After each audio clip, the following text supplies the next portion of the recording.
que você abra sua Bíblia, mesmo sentado como você está, no livro de Ruth, capítulo 1. Nós vamos falar nessa manhã sobre um tema, vencendo o exílio emocional. E que o culto desta manhã seja um marco na nossa vida.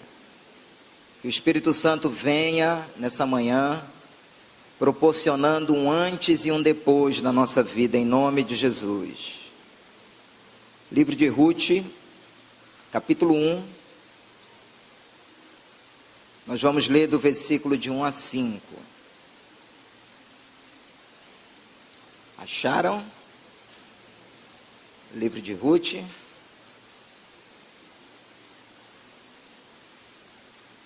Se não achou, eu espero. Vizinho de Juízes, vizinho de Samuel.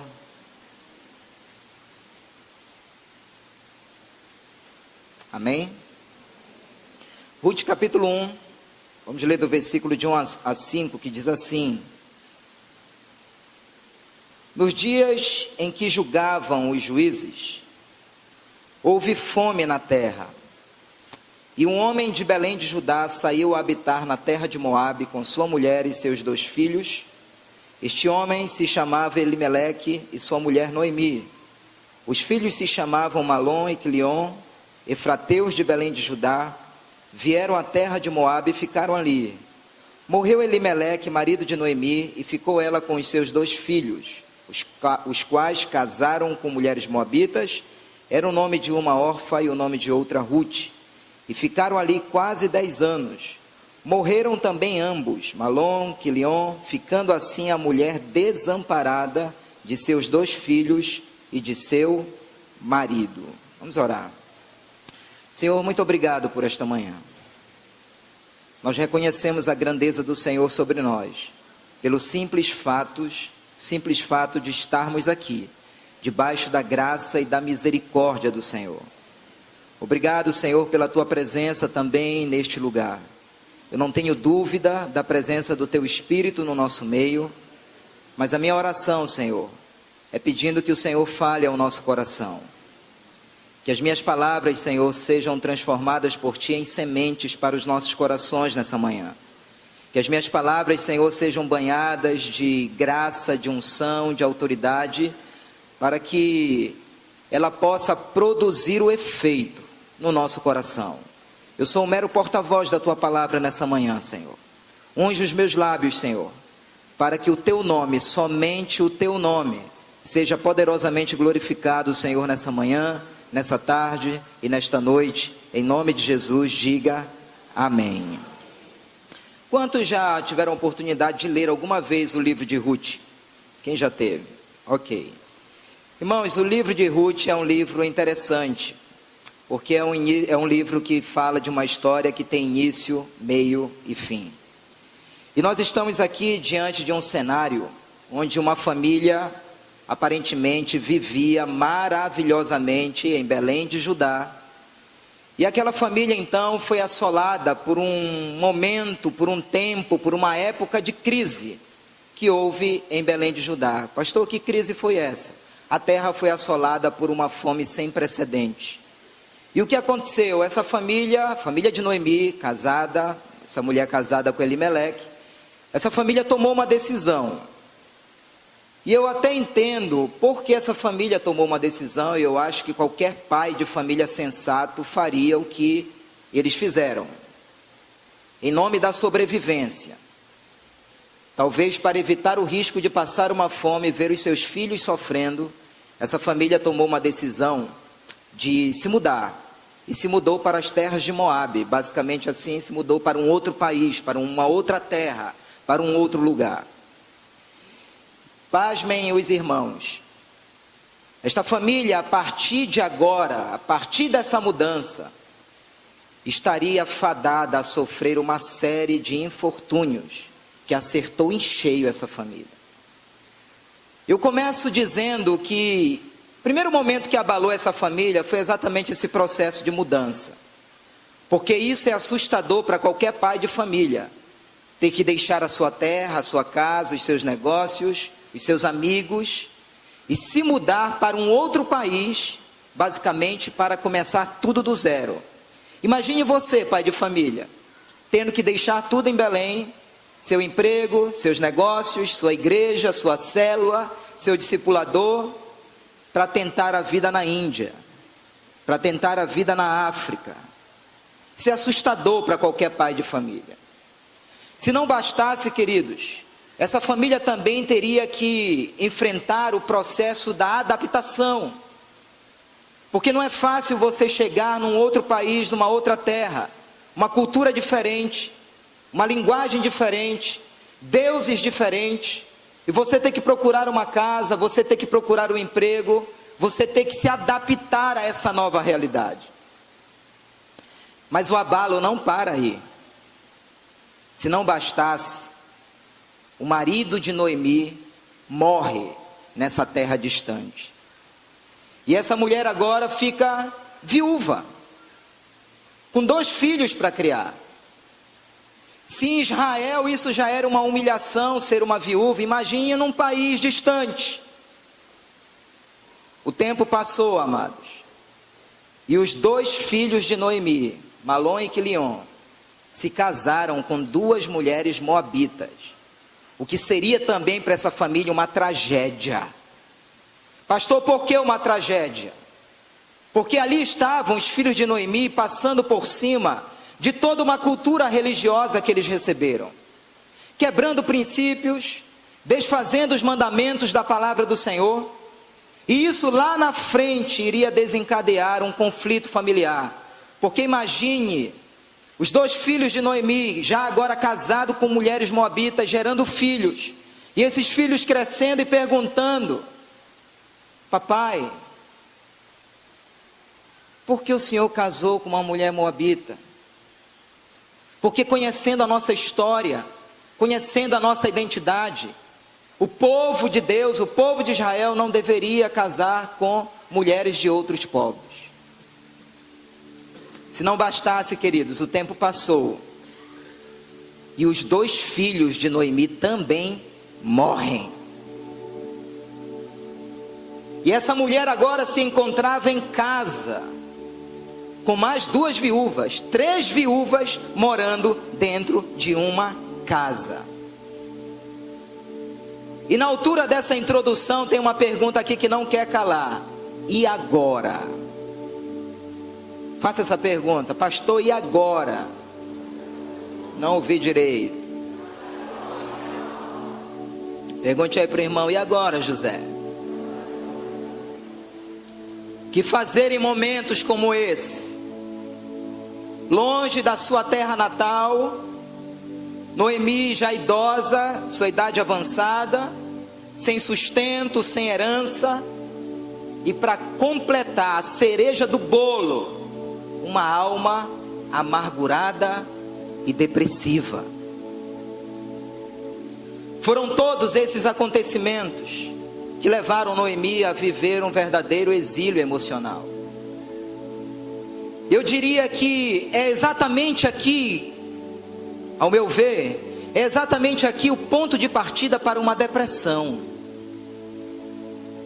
Porque uma depressão, ela começa exatamente assim, por uma série de acontecimentos que vai te frustrando, que vai saqueando os teus sonhos, que vai roubando os anseios de uma vida melhor, que vai anulando as possibilidades, que vai removendo qualquer esperança do seu coração de dias melhores. É exatamente assim que vai se desencadeando uma depressão na nossa vida. E por conta disso, a alma de Noemi estava completamente entorpecida pela dor das perdas, por uma amargura que ela não conseguia controlar. Eu olho, amada igreja, para esse cenário, e eu vejo que esse cenário, ele retrata muito bem a dinâmica da vida. Porque a vida, ela é feita exatamente assim, de uma série de contrastes. Uma hora você está lá em cima, outra hora você está lá embaixo, sim ou não? Uma hora você está contando vitórias, outra hora você está amargando o desprazer de um acontecimento que lhe roubou a alegria, a felicidade. Quantas tentativas, quantas decisões, quantas escolhas vão marcando a nossa trajetória vivencial. A semelhança da família de Noemi, todos nós aqui, todos nós, estamos procurando de alguma forma melhorar a nossa vida, sim ou não? Estamos de alguma forma procurando uma condição melhor, sim ou não? Estamos de alguma forma, queridos, buscando aliviar a nossa dor. Estamos de alguma forma buscando novos horizontes, todos nós. Porque a vida ela é feita assim. A gente tem que decidir, a gente tem que escolher. Mas tem um detalhe: toda decisão precipitada, desprovida da aprovação de Deus, ela vai gerar consequências amargas e muitas vezes para o resto da vida. Lá em Provérbios capítulo 14, verso 12, chega a dizer assim: há um caminho que parece ser o correto diante dos olhos do homem, mas o final dele é morte. Diga comigo: na vida, nem tudo que reluz é ouro. E muita gente já quebrou a cara na vida, em nome de uma precipitação, em nome de uma decisão errada. Ah, pastor, mas ele é gatinho. Aí você se casa, ele vira cachorrinho. Ah, pastor, mas aquele negócio é de Deus, eu vou entrar nessa sociedade. E aí você vai se dando mal por decisões que você nunca consultou ao Senhor, por decisões que você nunca buscou saber qual era a vontade do Senhor para aquilo. Então, nessa ministração eu quero tentar responder algumas perguntas. O que fazer quando a nossa vida é marcada pelo desprazer de uma decisão errada? Como se livrar desse estado de luto que nos faz chorar, sofrer e querer desistir da vida? Eu quero te convidar hoje, querida igreja, a sonhar com dias melhores. Eu posso ouvir amém? Eu quero te convidar nessa manhã, igreja, a refazer aquilo que se perdeu na sua vida e a experimentar um tempo de restituição e sair definitivamente desse exílio emocional. Quem recebe, diga amém e dê um aplauso a esse Deus maravilhoso. Forte esse aplauso ao Senhor, querido.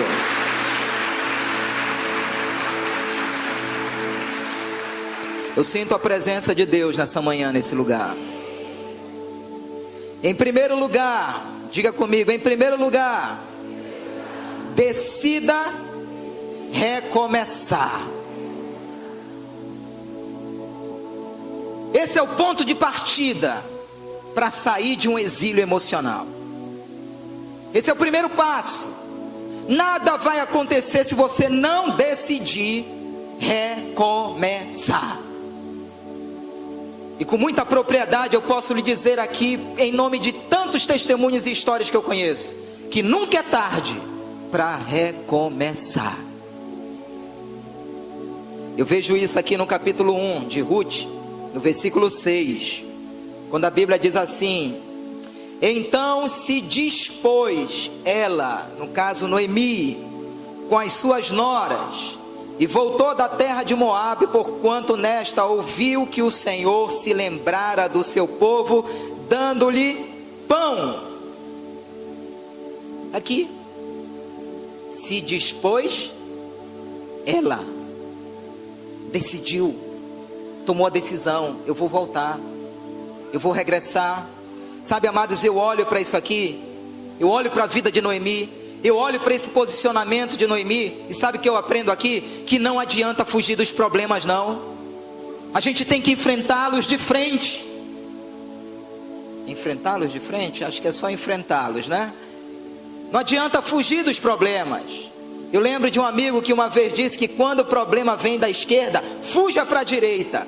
Quando ele vem da direita, fuja para a esquerda. Quando ele vem por trás, fuja para frente. Mas quando ele vem de frente, pode bater nesse problema no nome do Senhor dos Exércitos, porque você vai ver a vitória. Você vai ver a vitória. Enfrente o seu gigante. Não adianta fugir, tem que enfrentar. Eu olho para a história de Noemi, eu aprendo isso. Ela decidiu regressar. Pastor, Por que ela decidiu regressar? Está aqui no versículo 6. Ela ouviu que o Senhor se lembrara do seu povo, dando-lhe pão. Veja só, a Noemi, ela começou a raciocinar. Irmãos, tem gente que é cabeça dura, persiste naquilo. Tem gente que é cabeça dura na vida, está vendo que a família está se quebrando, se despedaçando, mas o cara não muda. Noemi raciocinou: Deus está abençoando lá em Belém, o que eu estou fazendo aqui? Deus está se movendo lá, porque eu estou aqui. Deus está abençoando, Deus está se manifestando lá. Aqui não é mais meu lugar. Em outras palavras, Noemi estava dizendo: eu decido sair do lugar de morte, eu decido sair do lugar de luto, eu decido sair do lugar da solidão, eu vou para o lugar aonde Deus está abençoando. Diga amém.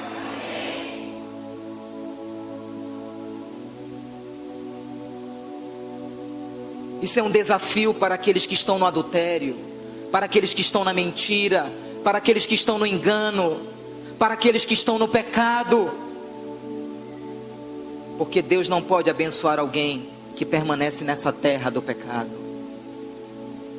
Deus não pode se mover na vida de alguém que decidiu permanecer na terra da desobediência. E a terra de Moabe, ela nos fala dessa terra de desobediência, porque Moabe é fruto de um incesto. Sabe, querido, talvez seja o tempo de você abandonar esse passado de dor, de sofrimento e recomeçar a sua vida. Talvez seja o tempo de você reassumir algumas posturas, algumas responsabilidades que você foi abandonando no meio do caminho. Talvez, se o Espírito Santo fosse fazer uma anamnésia da nossa vida espiritual, de repente poderia detectar que nós não temos orado, que nós não temos buscado ao Senhor, que nós não temos meditado na sua palavra. Como, queridos, viver a vontade de Deus com esse histórico espiritual? Aqui no versículo 6 ainda, no finalzinho, ela ouviu o Senhor. Ela ouviu que o Senhor se lembrara do seu povo, dando-lhe pão. Enquanto em Moabe, na terra de Moabe, a vida de Noemi estava marcada por uma tragédia, a terra de Belém, da onde ela saiu, Deus estava abençoando com pão, com prosperidade, com bênção, com suprimento. Sabe o que eu aprendo aqui? Escute, eu quero que você receba isso no seu espírito. Eu olho para isso aqui e eu nutro em mim a convicção de que a crise não é para sempre, não. O sofrimento não é para sempre, não. A dor não é para sempre, não. Sabe por quê? Porque o Deus de Noemi também é o teu Deus, e com crise ou sem crise Ele permanecerá ao teu lado. Quem recebe, diga amém. Dê um aplauso a Ele e libere um grito de liberdade. Aleluia! A crise não é para sempre. E eu ouso liberar uma voz profética na sua vida nessa manhã, dizendo que Deus vai trazer esse tempo de visitação sobre a tua vida, sobre a tua casa, sobre a tua família. É um tempo onde o Senhor vai liberar muito pão, muito suprimento, muita provisão e muita prosperidade. Quem recebe, diga amém. E eu vou mais além, querido, dizendo que ainda nesse ano de 2014, você vai receber uma grande notícia da parte do Senhor, que vai te arrancar de toda a terra de dor e te projetar para um futuro de bênção e de vitória. Quem recebe, dê um forte aplauso a Ele e libere um grito de júbilo. Eu creio.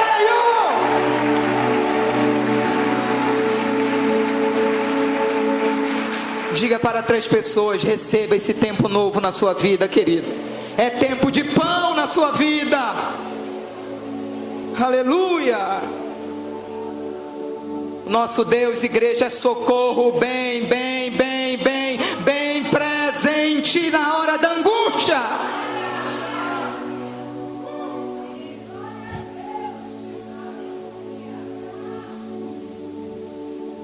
Não adianta ficar questionando, amado. Não adiantava Noemi ficar questionando, reclamando, murmurando, dizendo: ah, porque teve fome em Belém na época que eu saí. Ah, porque meu marido morreu. Ah, porque meus filhos morreram. Ah, porque eu fiquei viúva. Ah, porque disso ou porque daquilo. Não adianta ficar reclamando em tempo de crise, em tempo de dor, em tempo de dificuldade, em tempo de tribulação. Não adianta.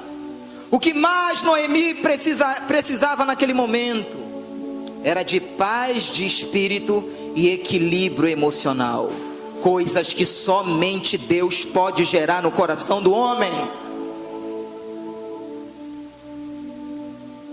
E Deus agiu, transformando a tristeza de Noemi em alegria, dando-lhe no tempo da sua pobreza, no tempo da sua viuvez, um bebê para cuidar, que foi filho da sua nora, Ruth, que se casou com Boaz, depois que regressaram das terras de Moabe para Belém. E Noemi então funcionou como se fosse a vovó daquele bebê, chamado Obed. E Obed era nada mais, nada menos do que o pai de Jessé. Jessé, pai de Davi, linhagem da onde descendeu o Messias.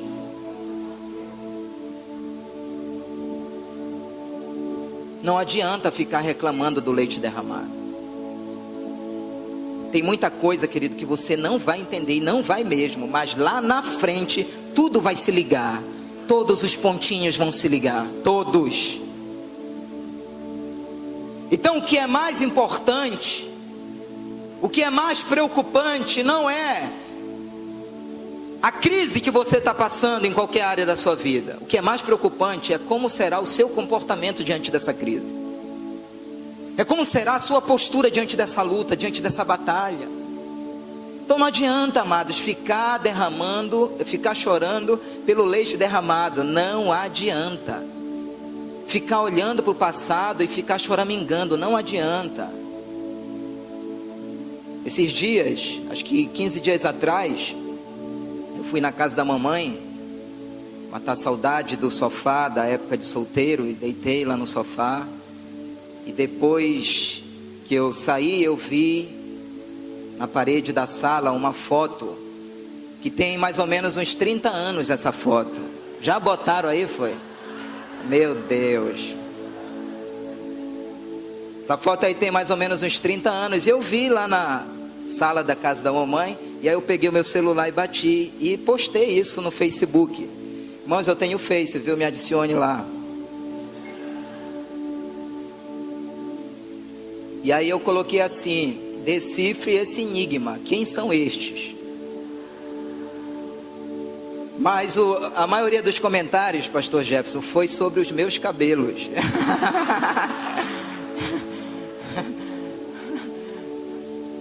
Sabe, aí todo mundo: meu Deus, não é o pastor Marcelo. Ai, recordar e viver, irmãos.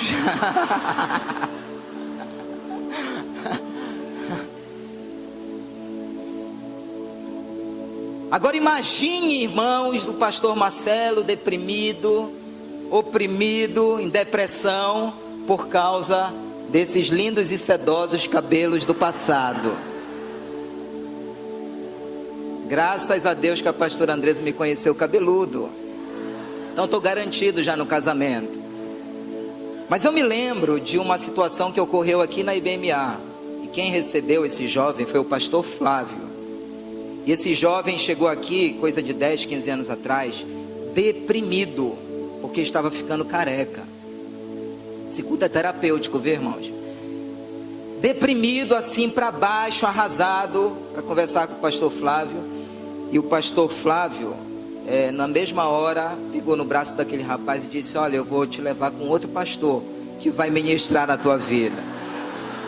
E não é que ele levou lá para o meu gabinete. Ainda não dei essa forra ao pastor Flávio, mas ele vai me pagar. Mas é impressionante como aquele jovem estava mesmo deprimido, para baixo. Eu comecei a ministrar ao coração dele, né? Mostrando para ele que em ruas ativas não nascem capim, né? Essas coisas assim, né? Tem maioria não entendeu ainda, né? Mostrando para ele que, na verdade, tudo lá na frente a gente vai entender porque a gente ficou careca. Mas depois que eu descobri a história de Eliseu, cheio da unção e calvo, eu me confortei. E tem um detalhe ali, teve uma turma de 50 que começou a encarnar em Eliseu. Seu calvo, seu calvo. Veio uma ursa e engoliu os 50. Não encarne em mim. Viu? Tá lá, pode ler, lá em 2 Reis. Em primeiro lugar, decida recomeçar. Posso ouvir amém? Em segundo lugar, diga comigo, rejeite a solidão. Fica muito claro em Ruth capítulo 1, do versículo 7 a 14, que Noemi estava refém do sentimento de querer ficar sozinha, isolada, afastada de todo mundo. Porque você olha aí no versículo de número 8, ela estava dizendo para as suas noras: voltai cada uma à casa de sua mãe. Em outras palavras, me deixem sozinha, eu quero ficar só. Aí você vê também aí no versículo 11, ela novamente dizendo: voltai, minhas filhas, porque ireis comigo. Em outras palavras, me deixem só. Essa é a nossa tendência natural diante das decepções da vida. É o desejo de querer se isolar. E muitas vezes nós nos isolamos das pessoas que mais nos amam. Sim ou não? A gente vai se isolando das pessoas que a gente mais ama. Eu tenho algo para lhe dizer aqui. Nossa vida, ela não pode ser determinada pelas circunstâncias que nos cercam. Sabe por quê? Porque nós não temos controle sobre as circunstâncias que nos cercam. Nós não temos esse controle.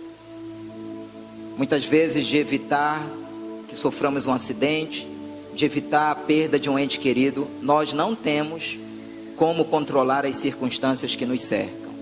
Mas nós temos como controlar as nossas reações diante dos problemas da vida. Porque nós temos um Deus todo-poderoso que nos dá essa graça. Pode dar um aplauso a esse Deus. Esse é o detalhe que nós precisamos entender nessa manhã. Então a gente não tem como controlar essas circunstâncias que nos cercam, que fazem parte de um mundo pecaminoso, de um mundo que jaz no maligno. Mas pela graça de Deus nós temos como controlar as nossas reações diante dos problemas da vida. No tempo da sua dor, querido, no tempo da sua crise, no tempo do seu vazio, rejeite a síndrome do isolamento. Sabe por quê? Porque são pessoas que Deus usa para nos curar. São pessoas que Deus usa para nos libertar. São pessoas que Deus usa para nos aconselhar. E se você se isola, se você se afasta delas, você diminui a possibilidade de ser curado mais rápido. Você diminui a possibilidade, querido, de ser liberto mais rápido. Daí a importância de você estar numa célula. Porque célula é lugar de vida. Quantas palavras vêm ao nosso encontro numa célula? Daí a importância de você estar inserido num contexto de discipulado. Porque você está declarando no reino do Espírito que você não anda sozinho. Não existe crente sozinho no reino de Deus. Crentes que se isolam no reino de Deus estão fadados ao fracasso espiritual.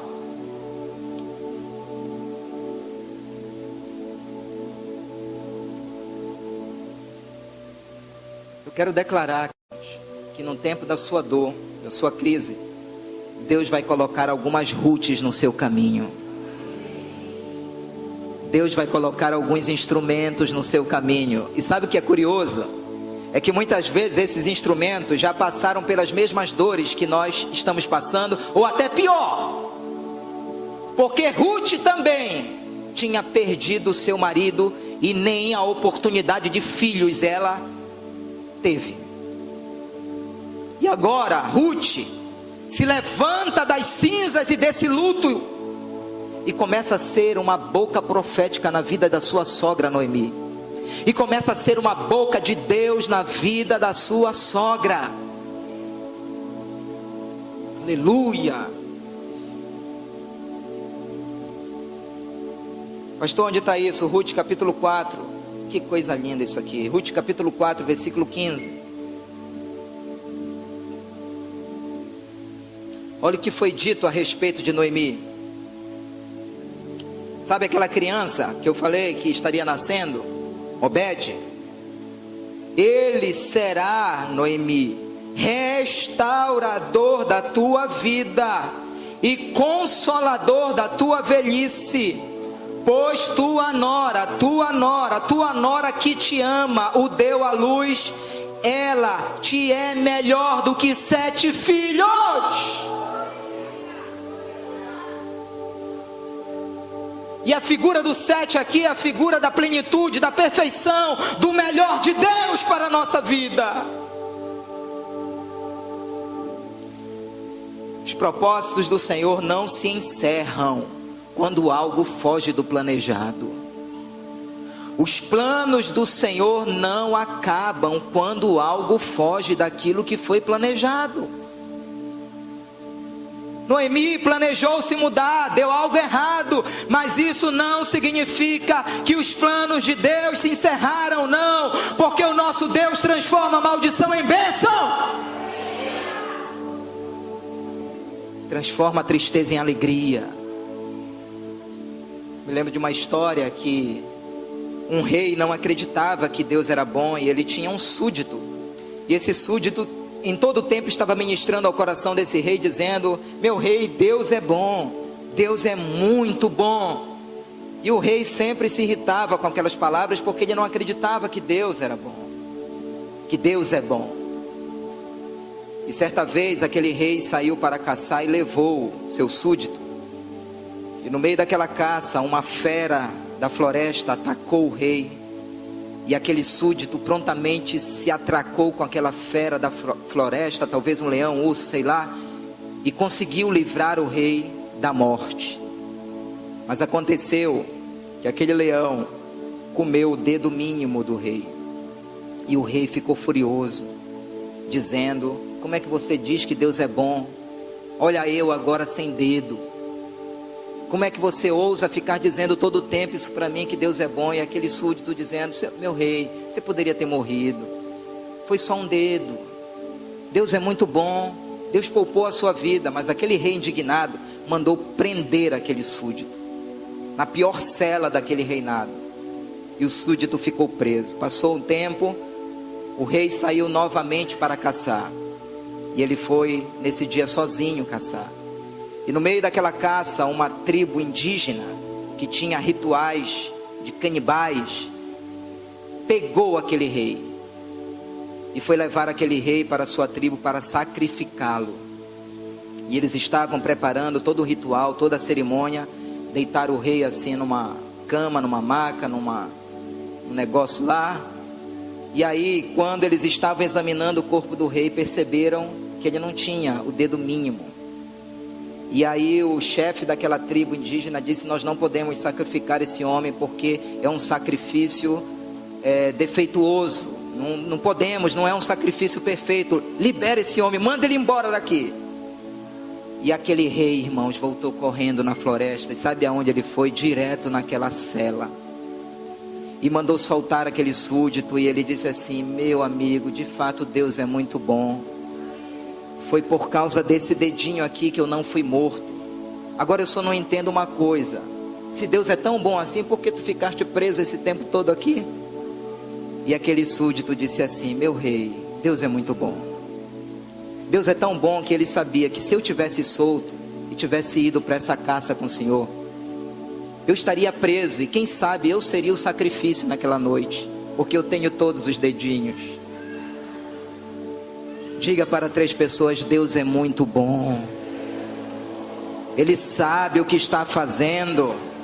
Pode dar um aplauso a esse Deus, Ele sabe o que está fazendo. Aleluia!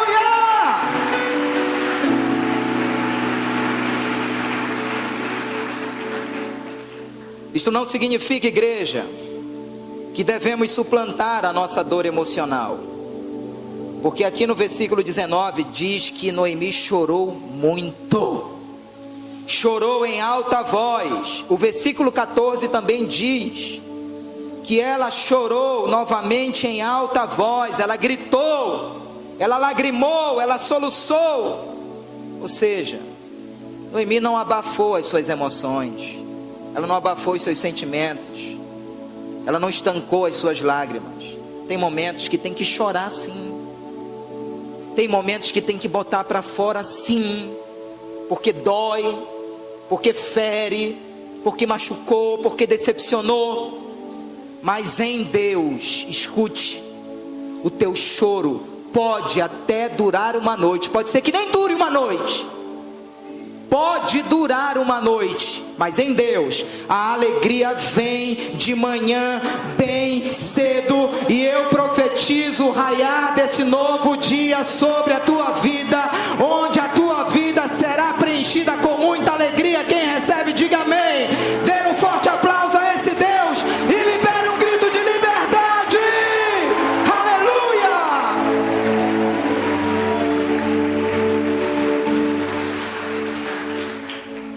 Em penúltimo lugar, mude sua linguagem. Quer sair do exílio? Mude sua linguagem. Olha o versículo 19 e 21. Eu vou citar apenas. Quando Noemi chega na cidade de Belém de Judá, regressando das terras de Moabe, as mulheres a recepcionaram, chamando-a de Amara voltou, a Noemi voltou. E ela disse: não me chameis de Noemi.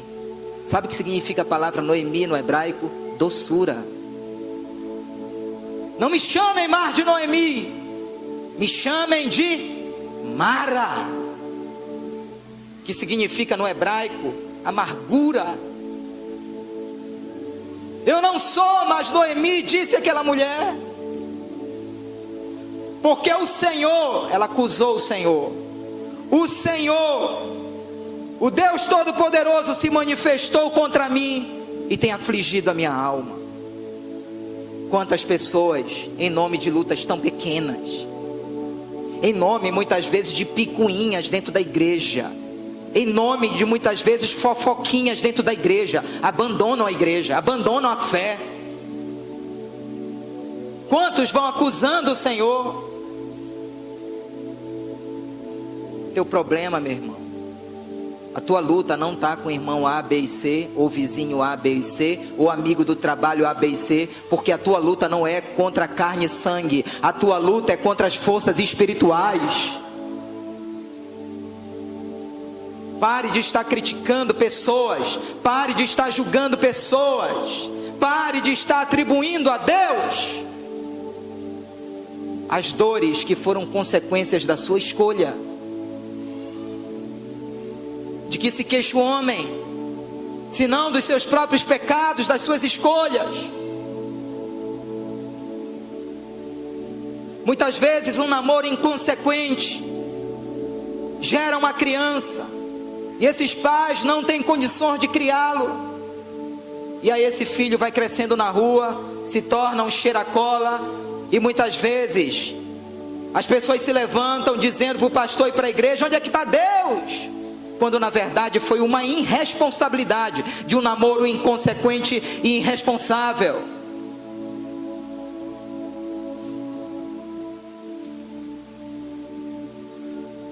Espiritualmente falando, se fôssemos fazer uma ressonância magnética do coração de Mara, além de amargo, ela começa a acusar o próprio Deus. O mundo emocional dessa mulher estava rotulado pelo desespero. Sua alma estava literalmente cancerosa. Sua visão natural só lhe permitia ver tristezas. Sentia-se traída pelo destino. Fechou-se completamente para a normalidade da vida social, querendo se isolar de todo mundo. Não me chameis de Noemi. Eu não quero conversar com ninguém. Eu não quero estar em ambiente com ninguém. Escute, igreja. Por trás de algumas maquiagens, sorrisos e penteados, existem corações tão cheios de amargura e ressentimentos. pessoas que não conseguem mais sorrir, pessoas que não conseguem mais se alegrar com nada, porque o ressentimento não deixa, porque a amargura não deixa, porque a raiva não deixa, porque o sentimento de vingança, de ódio não deixa.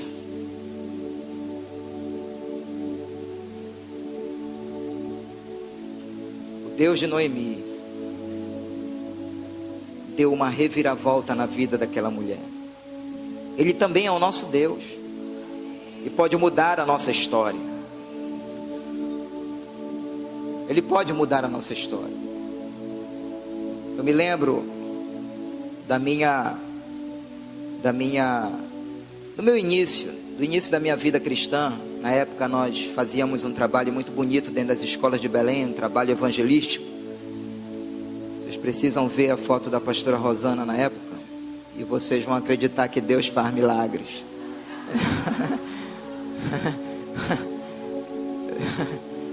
Pastora Rosana era uma guerreira juntamente conosco nesse trabalho evangelístico. O pastor Jair é dessa época também, nos anos 80, finalzinho dos anos 90. E eu me lembro das tantas vezes que nós dormíamos na escola de quinta-feira para sexta, muitas vezes só com o sapato como travesseiro, porque nós tínhamos que arrumar toda a escola pela manhã, pela madrugada. Quando os alunos chegavam já estava tudo arrumado para que eles pudessem participar de um culto. E eu me lembro, fazíamos no mesmo dia o culto de manhã, intermediário, tarde e noite. Eu me lembro de pelo menos 2 vezes que eu cheguei em casa com o pastor Flávio, na casa da mamãe, e só tinha um ovo na geladeira, que nós quebramos e fizemos uma farofa. E eu me lembro que em uma daquelas vezes eu me questionava dizendo: Senhor, nós estamos fazendo a tua obra, por que tanta dificuldade em casa? E eu tenho o que eu vou lhes dizer muito vivo ainda nos meus ouvidos, como que Deus dizendo assim: quem é fiel no pouco, eu vou colocar no muito. Coisas que você não entende na época, mas Deus está testando o seu coração. Deus está procurando ver aonde está o teu coração, porque aonde estiver o teu coração, ali estará o teu tesouro. O nosso coração precisa estar em Deus, o nosso coração precisa estar no Senhor, porque é Ele que muda a nossa sorte. Não é homem nenhum que muda a sua sorte. Se você trabalha numa empresa e é muito bem pago, esteja certo de que quem sustenta você não é aquele patrão e nem aquela igreja. Quem sustenta você é o Senhor Deus Todo-Poderoso. Muitas pessoas dirão de você o que disseram a Noemi em Ruth capítulo 4, versículo 14. Disseram então as mulheres a Noemi: bendito seja o Senhor que não te deixou hoje sem remidor, e torne-se o seu nome afamado em Israel.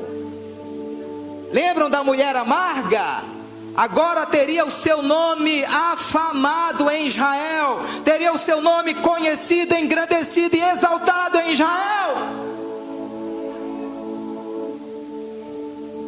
Até hoje as mulheres de Israel dizem umas para as outras o seguinte: a bênção do Senhor sobre sua vida será melhor do que 7 filhos.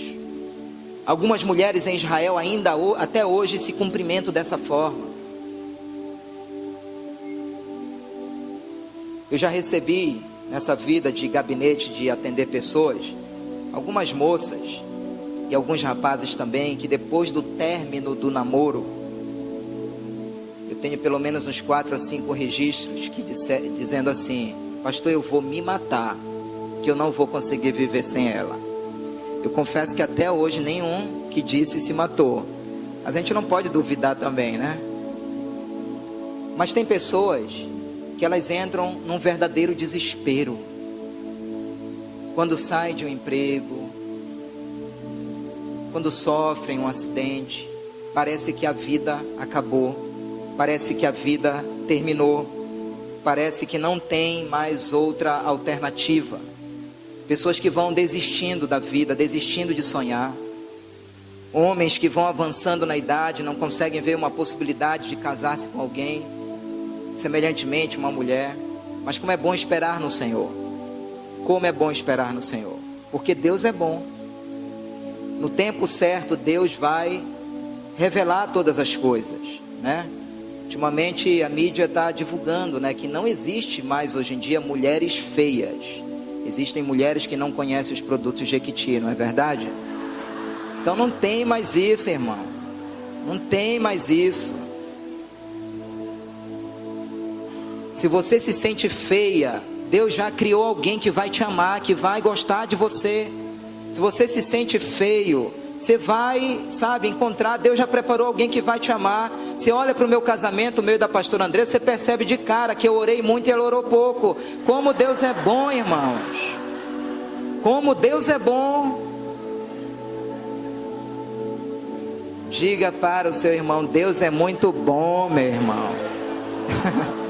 Deus é muito bom. Deus é muito bom. E para a gente terminar, eu termino dizendo, quarto lugar, ajude a aliviar a dor de alguém. Sabe qual é o melhor remédio para quem está no exílio emocional? Ajudar alguém. Se envolver com alguém, no sentido de ajudar, no sentido de ministrar. Pastor, eu estou com muitos problemas. Vai visitar lá o abrigo da Tia Socorro e ver lá as 40 crianças que não tem pai nem mãe, a maioria foi abusada, que você vai sair de lá dizendo que não tem problema nenhum. O versículo 16 diz assim, do capítulo 1. Disse, porém, Ruth, não me insiste para que te deixe, me obrigue a não seguir-te, porque aonde quer que fores, irei eu, e onde quer que pousares, ali pousarei eu. O teu povo é o meu povo, e o teu Deus é o meu Deus. Sabe qual foi o ponto de partida da reviravolta da vida de Noemi? Foi sua nora Ruth. Sabe o que significa Ruth no hebraico? Significa amiga. Abençoe alguém, querido. Seja amigo na vida de alguém. Seja um instrumento na vida de alguém. Saia desse casulo. Saia desse quarto escuro. Saia dessa mesa de bar. Seja uma bênção na vida de alguém. Seja uma Ruth na vida de alguém. Lá em Ruth, capítulo 2, versículo 2, a Ruth disse assim para Noemi: deixa-me ir primeiro ao campo e apanharei espigas atrás daquele que me favorecer. A Ruth começou a perceber que a sua sogra estava idosa demais, já não tinha tanto ânimo, tanta força para ir ao campo. Aí ela pegou e foi juntar espigas para garantir o sustento de ambas. Em outras palavras, eu vejo como se Ruth estivesse dizendo assim: Noemi, a vida continua, a vida não acabou, a vida continua.